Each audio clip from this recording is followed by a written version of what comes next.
Mga idol, sa ngayon yung pag-iimbestiga ng mga nawawalang sabongero sinisimula na.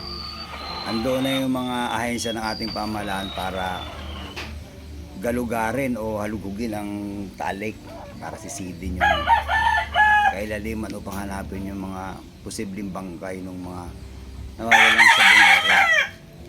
Ang history nitong mga ito, idol, sa simulang simula ng pamumuno ni President Duterte, COVID, nagdeklara sila ng COVID, pero walang COVID, Cuba meron. Isang napakalaking kasinungalingang ito na nagsabuatan ng mga elite person patungkol sa COVID, pero wala talagang COVID, Cuba meron.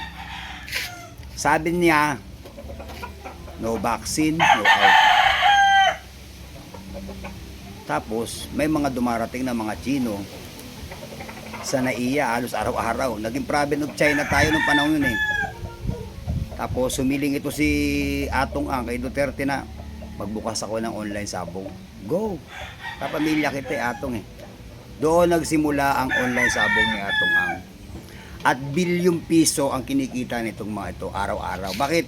Buong mundo ang tumataya Lahat ng sabungan sa buong bansa bangkarote. Bankrupt mga idol. Bakit? No vaccine no out Pero may sabong kay Atong Ang online. Ultimong bata, matanda na humaling dito, naging addict. Tapos may balita na ang mga sabungero nawawala na nga. Yan ang history niyan Yung COVID ang naging dahilan niyan at nagdeklara ang mga buang na pinuno ng bansa na ilak ang lahat ng sabungan. Kaya nauso ang tupada. Dito, kaya mga napanood yung tupada ko, luma akong video. Yan ang dahilan Kasinungalingan. Nagkaroon ngayon ng online sabong. Kaya ngayon, hanggang ngayon, online sabong na. Nawala na yung nawala na yung traditional na sabong. At nung panahon yun, ng mga panahon ni Duterte, hindi na imbestigahan niyang kasong yan. Nabuhay lang yan itong umupo na si Bongbong Ako hindi ako makabongbong, hindi ako makaduterte.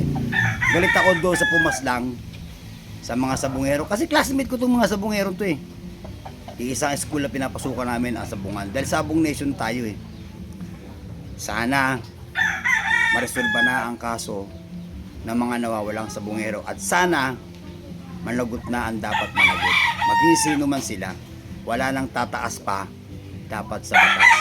Managot ang may sala at ang hustisya dapat makamta ng pamilya. Sabong Nation guy, good luck sa pamilya ng mga sabongero. Hangad ko ang tagumpay ninyo. At nang maghilom na ang sugat, sana mahuli at managot na ang may kasalanan ito.